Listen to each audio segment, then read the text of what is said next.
Good evening, everyone. Welcome back to the Maxed Out Podcast. I'm your host, Chad Shorey. Tonight, we're going to kick things off with some sports talk. First things, I'm going to make the room a little awkward. I'm rocking my Michael Jordan Bullets jersey. Why am I doing that, you ask? Well, I think we all know how I feel about LeBron. MJ and LeBron, they're right here for me, okay? Love them both. Appreciate them both. Bron, you let me down today, bud.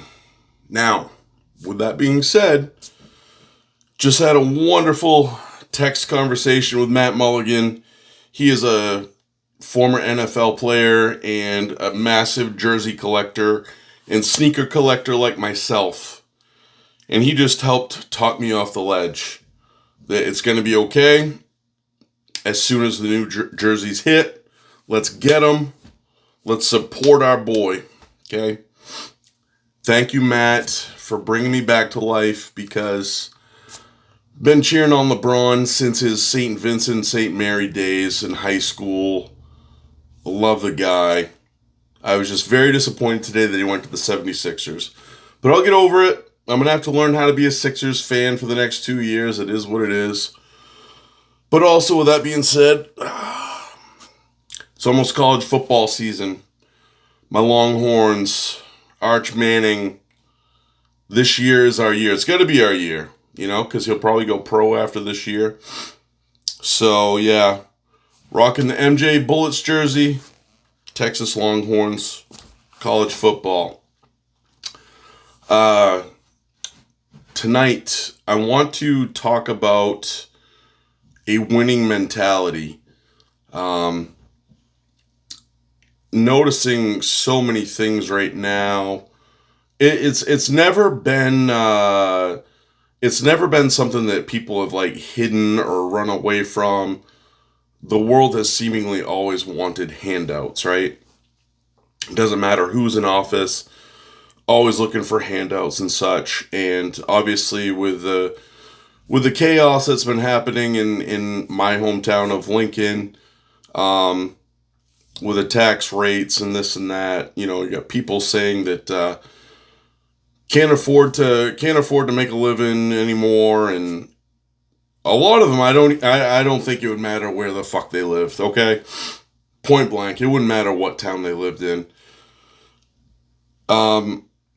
I have a very hard time with it because one of the key points that I've seen from some individuals is the wages around here aren't livable.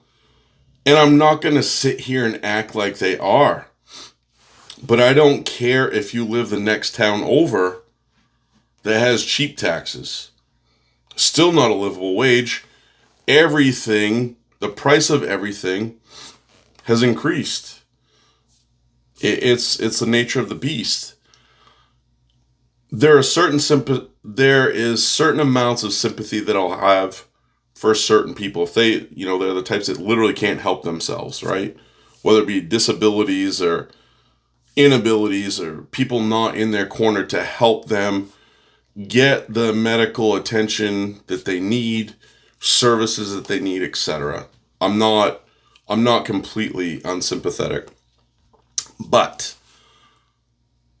going what I have gone through in my life, and I always put myself as an example, because when I worked at the Old Town Mill, I started out 40 hours a week, but the wage was a little bit better than my past job. So, okay, this is fine, no big deal. My then becoming wife wanted a new house. This thing. Didn't necessarily need it, but, yeah. Gonna help pay for it, yada, yada, yada.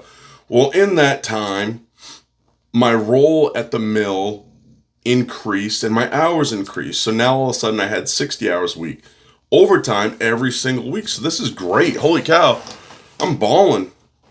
Right? So that was all good. And then it was cut back to 50 after a certain point in time after startup. and then right back to 40. And it's like, whoa. Now I've got this new house. My beloved wife at the time, fuck you, wasn't going to pay for anything anymore. Cool. You're the one that wanted this house, but yeah, I'll foot the bill for this whole fucking thing. Cool. I could have crumbled. I could have done many things. I should have cut her ass right then and there. That would have been the smart thing to do, Chad, but I don't always make smart decisions. I decided to start up the lawn care and snow plowing. I'm not going to say I didn't know my head from my ass about it, but kind of didn't. Yeah, I'd snow plowed my driveway, mowed my lawn, but as far as customers and how do you make that all work? No, I didn't. I didn't know. But let's give it a go. So did that. And in the meantime, Kim had started up Freedom Fitness on Main Street. And hey, is what it is. Her gym was on fire upon startup. But then also in that whole COVID era, that's when Biden was giving out the Biden bucks. So everybody was making it rain. She was personal training everybody, and she was overwhelmed. There wasn't enough hours in the day for her to teach class, train herself, train clients. So she's like, hey, Chad, you're here all the time anyway. You have a rough idea of what to do, and would you like to train some clients when you get out of work at night? Sure. So now all of a sudden, I'm training clients at the gym, working my job at the mill, and doing snow plowing and lawn care. 3 jobs to make things work, right? Then eventually my job at the mill increased me to 50 hours. I never stopped with the other things. There's no need to. So now we have a chance to make more money. It becomes infectious. Why wouldn't it? Hell, had they put me back to 60 hours, probably would have done the same thing. I look at it as there's always enough time to catch up on sleep at some point. Now, when you're striving for success, do some things get overlooked? Do you necessarily have enough time for everyone? No, you don't. But when it comes to keeping a roof over your head, bills paid, no debt collectors coming on your doorstep, you do whatever you can to make that happen. And for me, that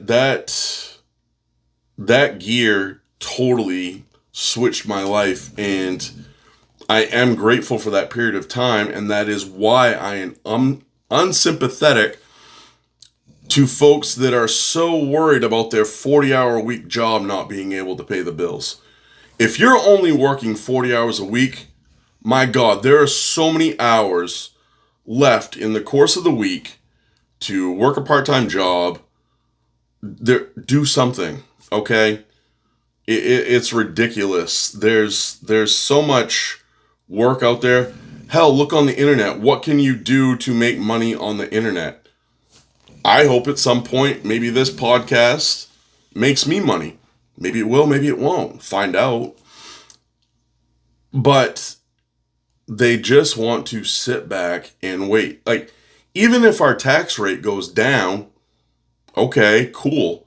Gas right now is $4 a gallon. Diesel's $5 whatever. Groceries are obscene. And I'm not going to get into the whole Trump thing or Biden thing. Both of them were fucking expensive. Is what it is. Obama was expensive. Bush Jr. shit was expensive. It's whatever. Things change. Life changes. The wages don't always change to catch up. But you can always offer up more of yourself to hopefully win. You hear a lot of people talk about the Mamba mentality, which was Kobe Bryant's, right? The Mamba mentality died when Kobe died. And anyone that was close to him will tell you that. That was a whole nother gear that I don't think any of us will ever see. Yes, he was a good dad. Yes, he was a good husband. But his craft was his life and he was obsessed with it. If he was going to achieve and strive for greatness, they had to be on the back burner. You would see them catch up at a basketball game, like after his game, and he's loving on his family. Probably because that's the only time he'd seen him that week, with the exception of going to bed. But that is what great people do. That is what greatness does. If you want to give yourself, your family, a good life, you do have to give up a lot of yourself. And some people are just unwilling to do that.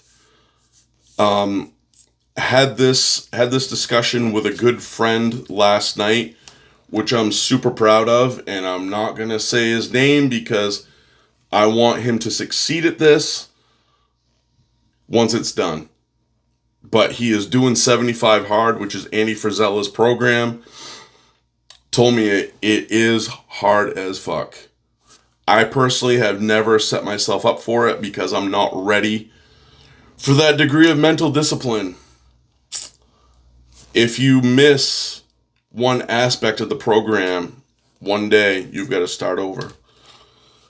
I like to have a drink from time to time. I don't need it, but I like to have one from time to time. I would in turn have to start the program over. But the fact that he is doing this, also raising a young family, running 2 businesses, striving for success, speaks volumes about him. We also had the discussion that Andy has, and neither one of us necessarily agree with it, because sometimes it boils down to demographics, and let's face it, Maine as a whole is 20 years behind the rest of civilization. We're in the caveman stage up here. I'm surprised that we have Wi-Fi and not dial-up internet still, but that's fine. We go about life just fine. But one of the things that Andy says, and also Sean Whalen, again, 2 of my biggest podcast mentors and motivational speakers, when you walk in a room, how you look matters. And not so much in what you're dressed in, yes, but physically what do you look like? Are you in shape? Are you someone that commands the room physically, that gets people's attention, so the shift is now on you? My friend and I had this talk because that's not necessarily the case up here. We know of extremely successful people. We have friendships with them, and they are overweight. It doesn't make them a bad person. Doesn't make them an unsuccessful business owner. They're simply overweight. And it doesn't change the perception. I think maybe in some bigger cities, very well could be the case. But I know some very successful people around here that are overweight. Being a person of health and fitness, I'm always going to want to see them healthier just for the longevity, right? I never want to see anyone overweight or struggling with their weight and stuff of that nature. I want to see people healthy. But the fact that he's doing 75 Hard speaks volumes about him as a human being. I hope that I can follow in his footsteps. I know that it's going to take some severe mental work on my part in knowing what you can do and what you can't do for 75 days. That's a long time. There are people out there that have made like 75 medium, 75 light. Why? Don't even fucking bother. And that's why I've never started it. Because I will never not do the right program, the hard program.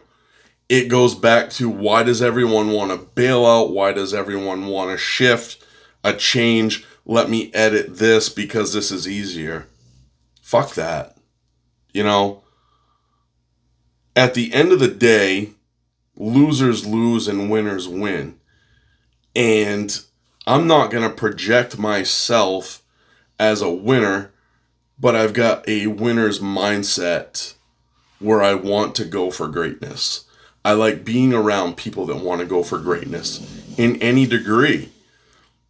I've had some really good business owners and friends reach out to me in appreciating the realism in this podcast. And Eric Dubé, Derek Braun, thank you both. I appreciate you guys. It's cool to get that feedback that this podcast may never go anywhere like big, but it's always cool to have a smaller scale realism, someone that you can relate with.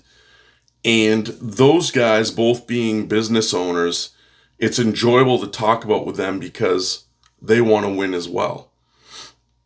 And who knows what the degree of winning is, whether it's based off the success of the business, the bank account, whatever. But knowing and being around guys that have no quit. I've got great friends in the trucking industry, and people think that what they do, you could train a monkey to do, or clearly you're getting the unmanned 18-wheelers now. That should work out well for us. Robotic driven, that should work out awesome. Their job is not easy. They've got to handle big, heavy machinery day in and day out, deal with idiot drivers, and hope to get some sleep. The meals are never the best. You're eating at truck stops frequently. There aren't many places where you can get your big truck into to get healthy meals. So truck stops are the easiest while you're fueling up. And a lot of them have a tendency to eat like shit. It's the nature of the beast. It sucks for them. But that doesn't make them unsuccessful because they might be overweight or something. That I'm not down with that. So I'll never knock on that. They can command a room with their personality. They might have a great personality and you're drawn to them, right? But at the end of the day, I just wish that people would stop looking for these ways to help me. Go harder. Jesus, it's not that fucking difficult. I'm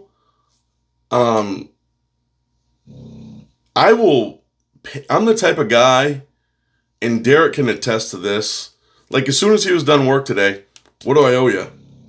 What's your price tag? Boom. Get a check. I'm that guy that as soon as the work gets done, boom, you're getting paid, I pride myself on that big time. And there's so much work out there that people just don't understand. If you just give an ounce of yourself, maybe you work some weekends, oh my God, start your day earlier, start your day later. And even for me, like right now, my schedule is insane. I love it. I absolutely freaking love it. And my workouts are suffering a little bit. Sure, could I be at the gym right now getting in more of a workout? I could. But I've already got in my head for these next amount of months, the business is full bore go. And the workouts are lightweight, high rep. One body part per day. Go in, pick 3 to 4 exercises, 3 sets, as many reps as I can do. Just maintenance. But it's something. There's always time for something. Hate that excuse. Well, you don't know how hard it is, or you don't work enough hours, or you don't have kids, or you don't have that. I've done it all. No, I don't have kids of my own. But currently with someone that has kids, I've been married to someone that has kids. My workouts have never frickin' suffered. It's something that you prioritize, you make happen because you want to win. You want to be around here for a long time. And I guess, that's why Frizella does correlate fitness with business, because how bad do you want it? They do go hand in hand. I just don't look at it from a physical standpoint of, well, that guy's a winner because he's fit. This guy over here is overweight, but, well, geez, he's pretty damn successful. His bank account's better than mine. But anyway, that's what I got for you guys tonight. If you're someone chasing success instead of excuses, this is a place for you. And I hope that you subscribe. I hope that you share the show. Let's grow the show. And have yourself a wonderful weekend.